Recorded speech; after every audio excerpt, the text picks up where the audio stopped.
All right, you're going to want to listen to this episode. This is an awesome one. Dr. Stefano Bini is an orthopedic surgeon, professor at UCSF. When I think of Stefano Bini, I think of healthcare technology innovation within orthopedics. He's got his conference, Doc SF, which is absolutely fascinating. He brings in the technology side of the world and comes in with the doctors and healthcare side of the world. And there's the cross-pollination that happens that's absolutely remarkable. His concepts within arthroplasty and kinematics are amazing. This is an absolutely fantastic episode. You're going to love it. Dr. Sigman, hashtag follow the fro. Don't forget about the YouTube channel as well.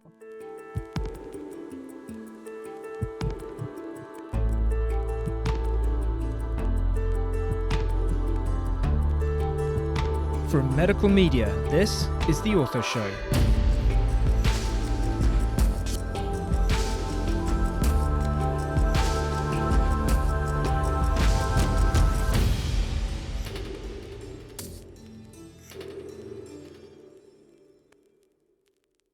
Hello world, Dr. Scott Sigman, your favorite opioid-sparing orthopedic surgeon here for another episode of the Ortho Show podcast, where everyone knows we bring you the best of the best in orthopedics. I am super excited about today's episode. We have a remarkable individual, orthopedic surgeon, also incredibly well-known within the digital healthcare space, Stefano Bini, who is an orthopedic surgeon, professor of orthopedic surgery endowed at the UCSF, who specializes in joint replacement and all things digital healthcare. What a pleasure to have you on, my friend. Scott, pleasure to be here. Thank you for the invitation. Oh, it's my pleasure. I got to throw out the shout out to Lara Wynn, who is a mutual respected friend of the two of ours, and she's so excited that we made the connection and you could take time out of your busy schedule. So look, we always start at the beginning with the show.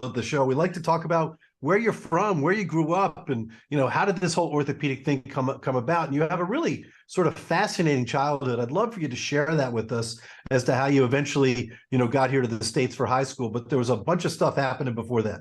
Right. So look, I was born in Bologna, Italy, beautiful city in the northern Italy. And my father was an architect, an innovator and pioneer in his day. And by around age 9, he came to the house one day and said, by the way, pack up your bags. We're leaving. We're going to Australia. I landed in Sydney knowing the 3 words, window, door, and blackboard. I spent the first 2 years doing mathematics while I learned English because that's all they'll let me do. And eventually, beautiful experience, Sydney, Australia. I try to go back as often as I can. It's an amazing country. Left there 9 years later to come to California. And again, for my father's work, and landed in San Francisco, which is another gorgeous city by another gorgeous bay. Very lucky, finished high school here, went to a tremendous school. I was really happy there and learned a ton. And that landed me at Stanford University, where I was a political science major. All my traveling had made me very keen about international politics, and that was what I was going to get into. International law was the thing that was, and that's why I was a political science major. And one of my teachers wound up being a major person in government, but it was interesting to be there when she was just a young buck in the faculty. But then I went off to Italy one summer to visit a friend of my father's, who's a very famous gastroenterologist, who sat me down like all Italian professors will do and just give me a look and said, "You're not going to be a lawyer, you're going to be a doctor." I'm like, I just fainted aside of blood, man. I'm definitely not going to be a doctor.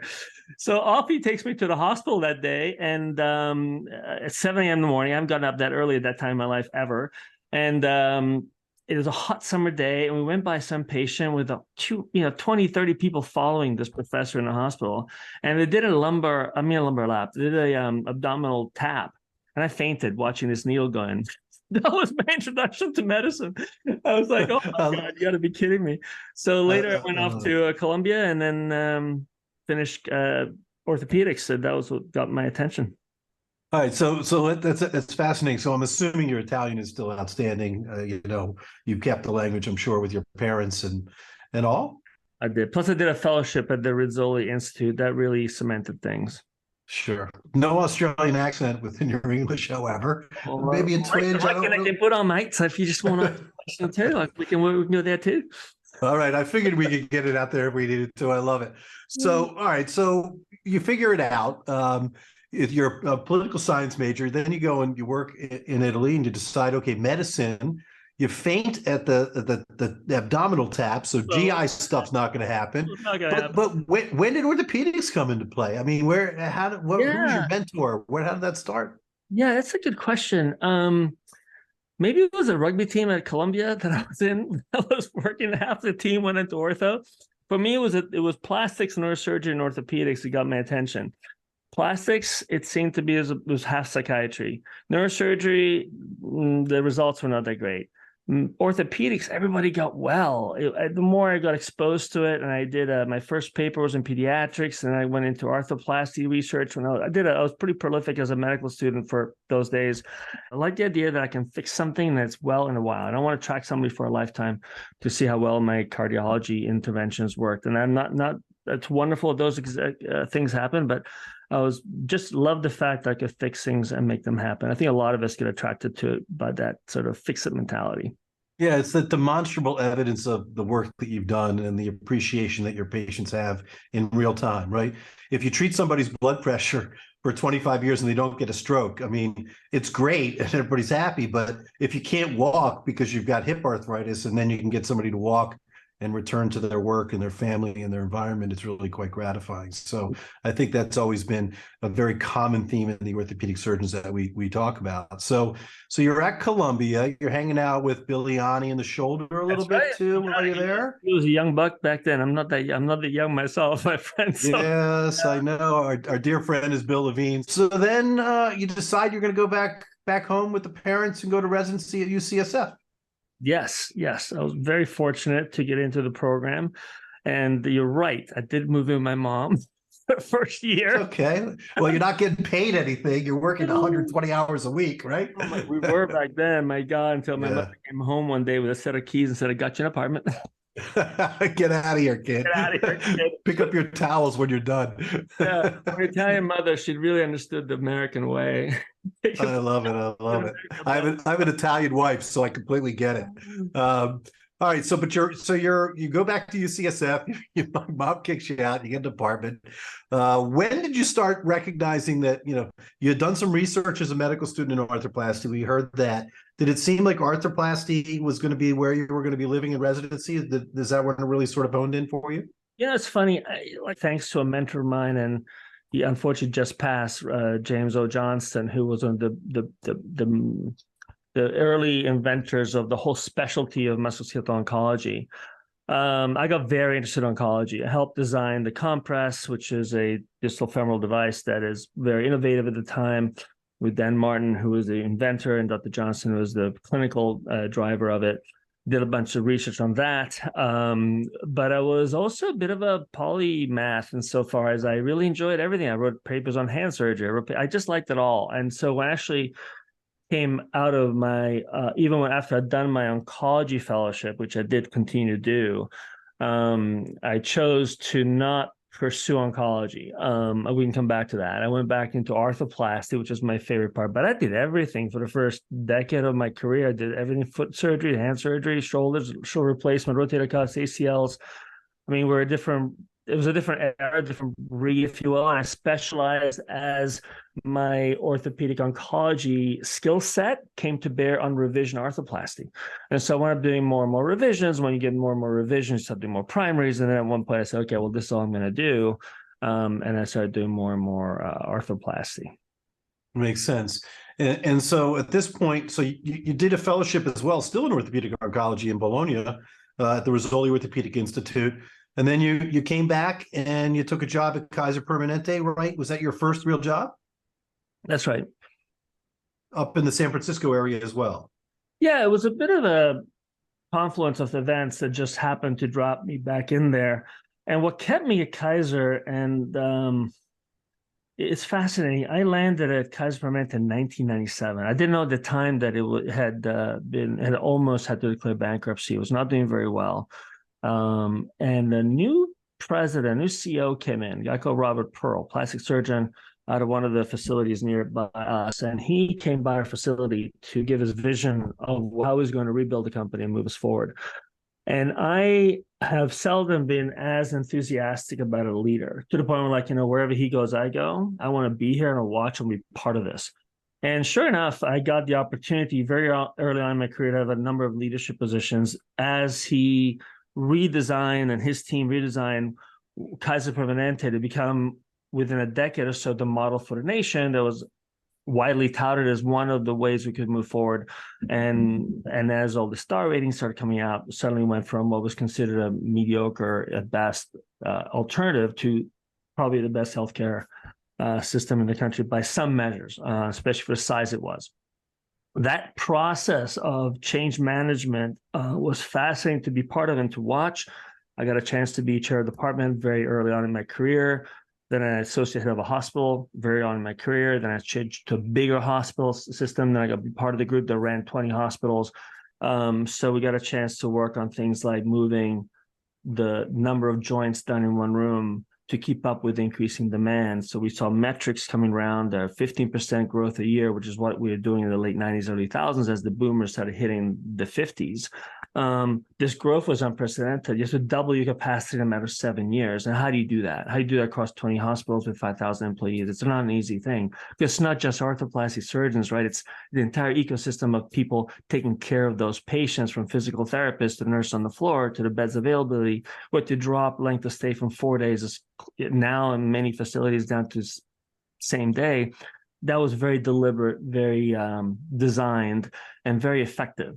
It was pretty impressive what we could do, and it was very gratifying. It turns out I really enjoyed systems thinking and sort of that large leadership roles at multi-institutional levels. I found compelling. Even wrote a small book about what I learned in the process. That was, I still think it's a pretty decent little tome.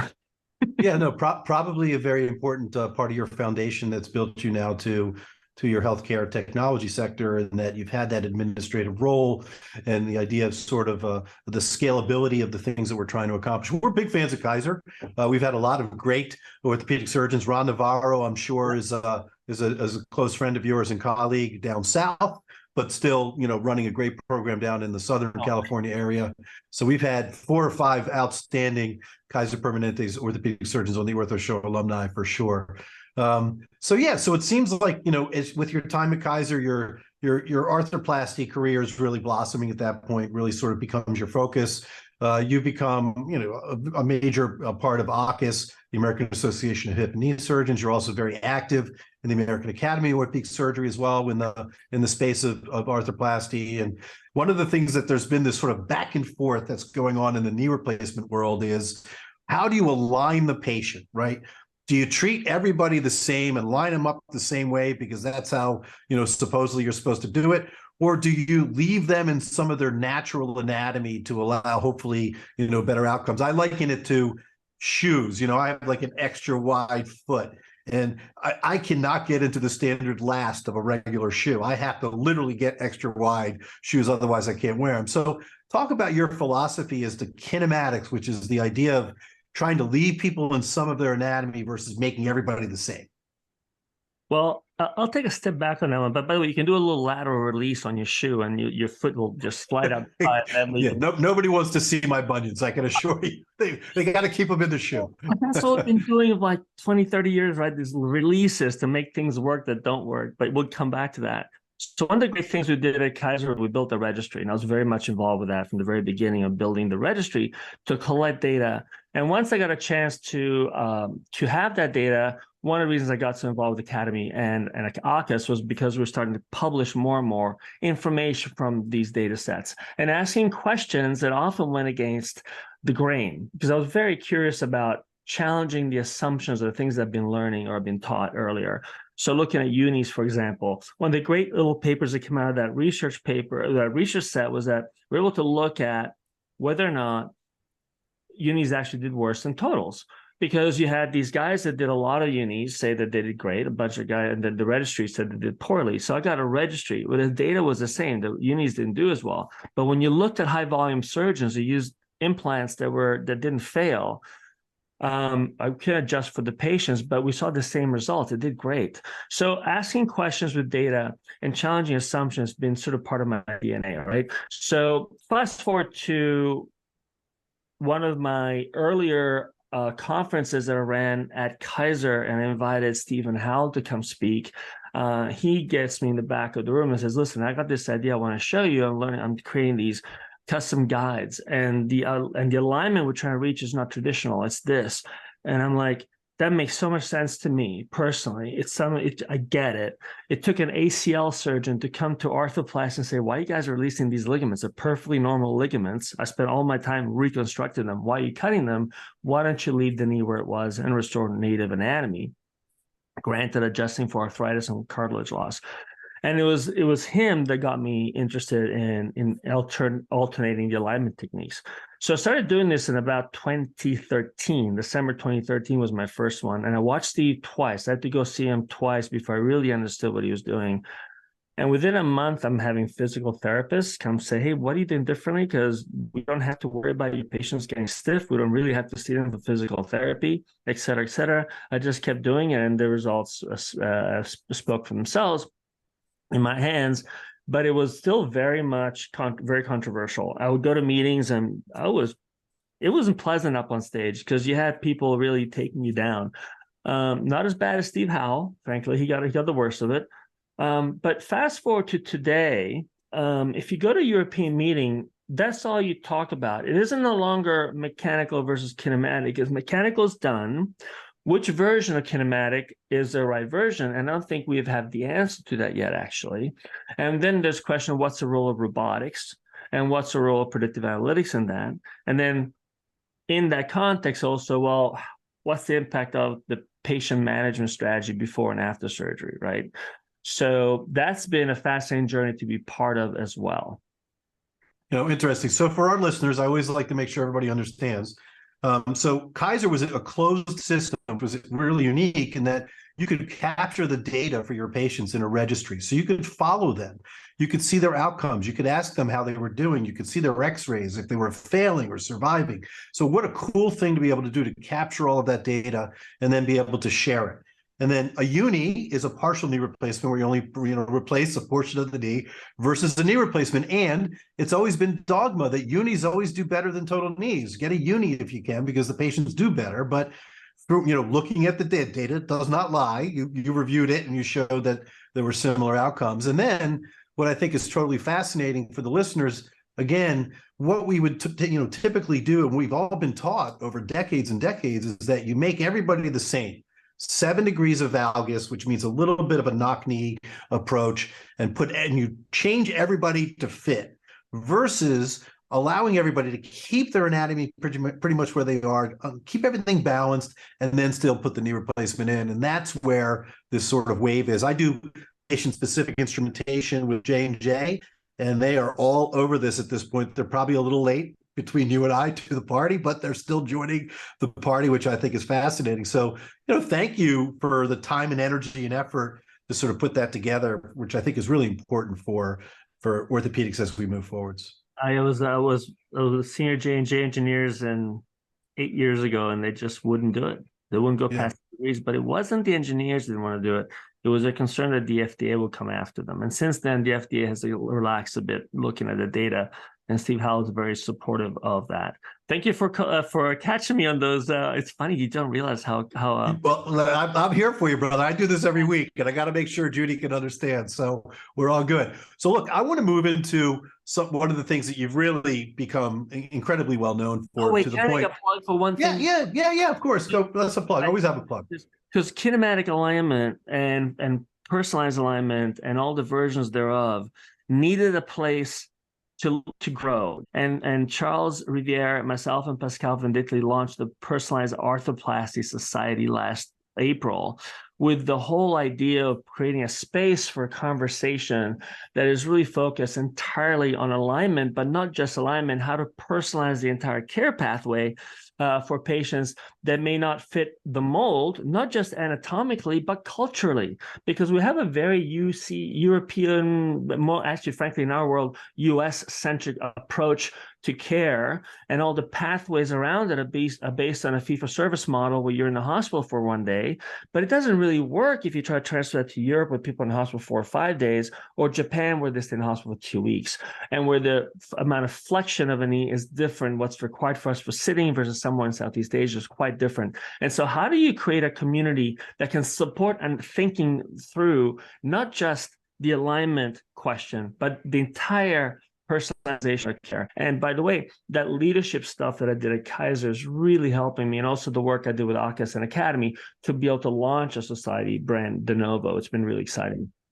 So Grace is listening, the #1 producer in all podcasts. So we're going to make sure that that information is included on the website for us so that people will be able to identify exactly where to go. So we love plugs on the Ortho Show, so we're going to make sure we get that one going for you. Absolutely. All right, so let's move on, because when I think of Stefano Bini, I think of digital innovation in orthopedic surgery.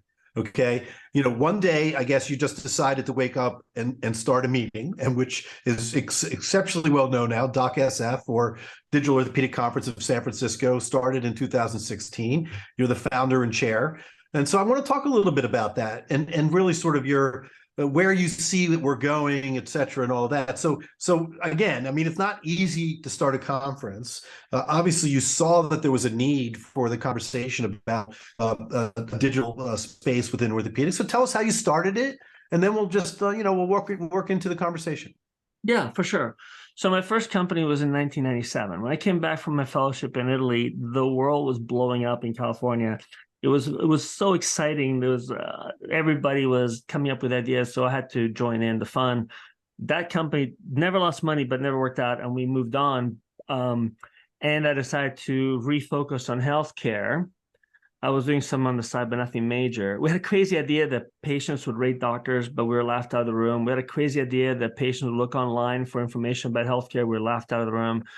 When was this, 97? 97, 98, those companies were founded and funded, but a year earlier, it made no sense to anybody. So well, the internet had just started at that point. It was really so new. It was incredible. I still remember the feeling of being on the edge of this wave that was about to break on the shore. That's a California metaphor, but it was phenomenal. It was phenomenal. So onwards, though, I decided to double back on healthcare, and I did that. But in 2013, 14, I started working with a small company to look at using cell phones and video to do patient care perioperatively at home. And super successful, started presenting this information at tech conferences where I would be in front of thousands of people whose entire world was how to change healthcare from the outside in. And I'm like, wait a minute. Have you guys ever been to Academy or ACAS or AOA or any other meetings? And like, no, they didn't know what they were. And so here I was straddling these two worlds. One of clinical, I was still writing a lot about clinical care, clinical orthopedics, and length of stay papers and all this other stuff. And the other side, I'm writing about digital innovation. And I'm like, there needs to be a place for people to talk to each other, right? Where a CEO of a hospital can sit next to a venture capitalist, a physician can sit with the startup guy and share their visions of the world. Because one of the things that became eminently clear as I was living in these two spaces, they were almost living in different realities. Their perspective on a given topic was orthogonal to the way we looked at it. And so we saw different things. They saw different opportunities, they saw different challenges. And it was an necessary opportunity to bring us together. And it wasn't happening at the existing meetings. They weren't really designed for that. So we happened in San Francisco to host the JP Morgan conference, which is a very famous conference, was originally around biotech, but started increasingly include digital health talks, et cetera, and people and companies. We said, let's see if we can do a collaborative event, an event where we can bring the ecosystem together and to talk about these ideas. And we were fortunate to be funded and supported by the large manufacturers. And in so doing, we launched the Digital Orthopedics Conference San Francisco, and the first actual event was 2017. And what we did was we had mostly technology companies on stage and physicians mostly asking questions. We had insurers, we had any point is put these people in the room. People started changing jobs. People started saying, you've changed the way I think about everything. I'm going to start a company now, because they suddenly got a chance to take another perspective. It wasn't another surgeon telling them their perspective of what's happening in, today would be AI. Back then it was robotics and telehealth. It was somebody building these platforms saying, by the way, I'm making these tools available for you. This is a problem I think I can solve for you. And by the way, this is how you can eventually make money at it, because everybody has to have that aspect of it too. If you take a look at all other aspects of our life, right, you can have a 12-year-old sit there with a cell phone and just have access to incredible things all right there. But yet, within healthcare, for a while there, we were still writing on paper. It was a big deal to even go to EMR and digital stuff, which had a lot of competition. But so many of the really cool technological things that we use on a day-to-day basis did not make their way into healthcare. And I think it's finally really made a change. One of the things I think that has really been a big difference, I think, is the pandemic was a great equalizer for technology in healthcare, especially with telemedicine and the concept and ideas that, people aren't going in to work or going to the medical office or whatnot. So really sort of a fascinating sort of a way in which you've sort of really changed the paradigm to communicate with one another and then exchange ideas and then amazing things happen. So what digital innovation right now is getting Dr. Bini excited in healthcare and orthopedics? It's going to be very unoriginal, but I literally am about to start a degree or whatever I can get my hands on in AI. By that, I mean understanding better how to code, because this new set of tools that we've been presented that seem to be taking the world by storm, which is ChatGPT, and the chat part is attached to the GPT, and what makes it interesting. The GPT part's been around for a while. Making a UI, a user interface that people can suddenly access very easily is what all of a sudden turned AI into the topic it is today. It's worth taking a second, because it's so topical right now, to understand why foundation models are so powerful and why they're not machine learning algorithms. So you take a machine learning algorithm, you're basically taking a set of data, asking a computer to look at that data and look for patterns in that data. And then you can optimize the software to look for specific patterns and optimize for them. Okay, that means that every time you write a complex algorithm like that, it's going to be use case dependent. You're devising it for a use case, to sell more product, to create a photograph, to optimize an image. Great. We've done a lot of that, and it's changed the world as we know it. What foundation models can do, they can take a very large idea like language or photography, images, voice, and then it can answer questions along any number of opportunities, right? So you take a foundation model that could be a large language model, could be any number of models, and apply it to, say, a company. You can ask it to do three things. Ask how to optimize sales for that particular vehicle that you just designed. Understand where the production bottlenecks are for that vehicle, and help you design a better one next time. It's the same model. That's what makes it crazy powerful. And then how you train it is a whole different question mark. But that's the step function that we're seeing now with these foundation models. And by the way, they're already starting to become yesterday's news. There are even new models that are more interesting coming out. To me, there's nothing in our lifetime that's going to be as impactful as this, Scott. And I don't think it's hyperbole, actually. And it's not necessarily going to hit us first in medicine. Like everything is going to take a long time. I think these models are going to start hurting us more in everything from politics to marketing. And there's some other stuff that's going to happen now that's not going to be very pretty. So that you can start looking as a researcher, you may have a spreadsheet of data. Instead of having to come up with a formula, you can ask in simple language, what is the percentage of patients in this subset of patients who is going to have a revision?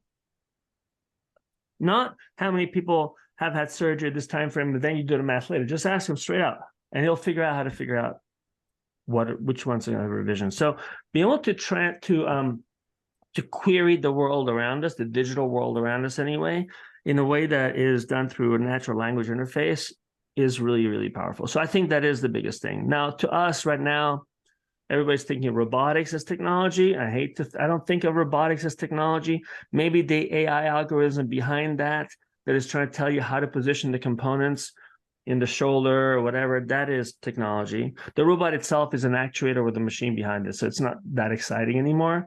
Augmented reality and its impact on our interface with the operating room is going to be really fun to watch. The cost has to come down a bit before it becomes appropriate to transfer, because we can do a lot of these things ourselves without needing this technology. So I don't know where you want to go with the technology side. We run a whole conference on it, but we can go a long way. But I think the biggest issue, the big thing right now that will change all our lives is these new foundation models. Yeah, that's terrific. I mean, I've had some personal experience with Caliber AI as an arthroscopist, right? So if you could take 30,000 shoulder arthroscopies, feed it into the computer, and then learn, and then be able to be in the operating room and then identify anatomy, or how would Paul Favorito do this rotator cuff repair, being able to help you to provide additional information to make you even better at what you do. Yeah. There's an interesting story. A friend of mine used to run Google's robotics program. Their robots, once they got them figured, they did a lot of repetitive function in virtual reality, so they get good at it. But then they put them in the wild, and if any robot linked to the system made a mistake, every other robot would never make the same mistake again. Right. So we're getting to the point where we start getting to that sort of question, like, hey, listen, Scott, I'm going to learn from all your mistakes. You learn from all my mistakes. And the two of us will be better because of it. Yeah, that's super cool. That just is a great way to describe it for sure. All right, let's talk about one more thing, and then we've sort of got, we're getting close, but I could talk to you for at least another 3 days. This is fascinating. You and I are connected a little bit with Gate Science, and we can talk a little bit about that. But one of the things that I found as I was about ready to potentially invest in Gate, or be an advisor, the whole SVB bank catastrophe happened, which I know that you have to be living in that space, right? That bank was the bank for technology, and so many companies were so affected by that process. Can you give us a short description as to sort of how that went down and really how it affected the people that you work with every day? Silicon Valley Bank was almost a textbook case of how not to run a bank, right? They didn't cover their bets, essentially, bottom line, and they had a call on their funds. And so the way it went down, though, was on Friday. I was on a call with a startup, a venture-backed startup with several $1 million at Silicon Valley Bank. And they were going to come to DocSF, and so it's a quick interview about what they're going to talk about. And as we're talking, she's like, I am not sure I can even make payroll on Monday. I mean, like, we didn't know what's going to happen. So it was lived as a very, very, almost like an earthquake around here. When it comes and it just flattens everything for a second. Unfortunately, it wasn't a bad one, but you started waiting for the shakes to stop to see what the damage was. And fortunately, the bank was salvaged and their assets as well. And so what happened was it was quickly forgotten. I mean, I think that in terms of the impact it has, it was whoop and then straight down again. And actually, we had a very nice discussion about Silicon Valley Bank at DocSF this year with Dr. Nancy Lynch, who's an MD MBA that works with us every year on DocSF. And on the Wednesday morning session that's all available online at our website, you can go listen to her as a venture capitalist, her take on what happened and how it impacted the economy locally. But at the end, it didn't have much of an impact other than to wake people up a little bit to the importance of regulation of these banks. The market is not going to support them. Yeah, no, unfortunately, we have short memories. And I think, honestly, the government did a pretty good job on this one. I think that they smoothed it out pretty good. JP Morgan just came in and rescued First Republic. So it seems to me like we're not getting a lot of reports at this moment about additional banks having issues. So hopefully that's the case. Yeah, and then you had the Swiss bank that also had the issues, right? So those are the big three that failed massively. And they were too big to fail at some level and not so big they couldn't be saved easily without too much damage to the economy. So you're right. I think we dodged a bit of a bullet there. All right, so I always label myself as the original opioid-sparing orthopedic surgeon, and sort of a big fan of all the things that we can do to try and minimize opioids. I'm a big fan of Gate Science. I know you're a scientific advisor for them as well. What's your experience there? Expectations? What do you see going on there? Yeah, we're both a little conflicted on this one, but we're conflicted for a reason. We both believe in the concept, and I think that fundamentally, it has the opportunity to be, game change is a little too strong, but I think it definitely will be something that will be an enabling technology. It'll enable us to move closer and closer to the ability to transfer even more care to the outpatient setting, without concerns about these blocks wearing off. Because those of us who've done outpatient surgery, you have done lots of it out there. It's great. The patient post-op day 1 or even day 0 is just super. They don't mind going home. They feel great until they get home. Then all the blocks wear off. And for some patients, it's a pretty miserable experience. And it's not something we can continue. Even the long-acting drugs and even the on-cue pumps, what have you, they do have a short timeline. Whereas this is the ability for us to impact the neural pathways without non-invasively and controlling the pain for a very prolonged period of time, and allow us to really enable our patients to be at home for their postoperative care. So I think it's a very strong enabling technology. But what gets me interested is we've never had the ability to really measure pain other than the occasional subjective perception of pain. Where the app that sits on top of this technology, which essentially depolarizes the nerve and keeps it from firing, works, is that we'll be able to see how patients dial it up and down. Are there circadian rhythms to pain? Are there certain activity levels that are associated with increased pain? Are there certain activity levels that actually decrease pain? Are there certain positions that are better for pain than others? We can measure all that by adding some sensors to patients as we see them through, and be able to actually collect real-time longitudinal data on patients' perception of pain as they interact with the interface of this technology. So to me, that's a super, super important aspect of this, which will enable us to create algorithms that will support patient care and personalize it. Back to this idea, we're not all built the same. I think that's wonderful, and really trying to create and fill the efficacy gap that we see at this point for postoperative pain management. But what you eloquently just said is so important. And as a researcher, your entire career, you sort of read between the tea leaves there. But I think that's really important to identify the pathways of pain for the individual. And again, technology, a patient being able to control their pain and the modulation of their activities with their own cell phone. Again, the technology aspect of it is really quite remarkable.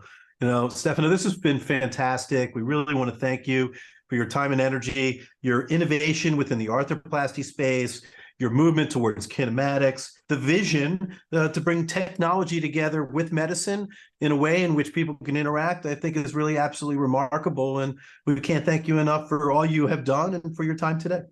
Well, Scott, you've done a great job yourself bringing this information to your audience, and it's a pleasure to watch you grow, and I wish you the best success, and thank you so much for having me on board with you.